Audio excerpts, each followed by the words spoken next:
Obacht! Aufpassen. Hey, was pressiert's dir denn heute gar so? Nix pressieren, ich tue halt ein bisschen sportlich. Möchte noch irgendwas abnehmen. Halt, du und abnehmen, dass ich nicht lach. Die einzige Möglichkeit, wie du noch abnehmen kannst, das war meines Erachtens eine Amputation. Ist schon recht, Bürgermeister. Brauchst dich gar nicht einschleimen. Kriegst trotzdem kein Freibier. Ja, das aber gut zu seinem Gesicht passen. Hä? Ja, bei deiner Freibierläschen. Hey, als ob sie es weniger saufen tats wie ich. Ja, aber wir machen wenigstens einen Ausgleichssport. Da dir schon auch nicht schauen, ein bisschen ein Sport.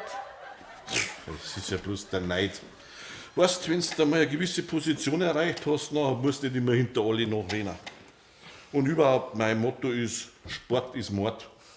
Das letzte Mal, wo ich so richtig gelaufen bin, war, glaube ich, bei den Bundesjugendspielen. Du, war das noch vor dem oder nach dem Grill?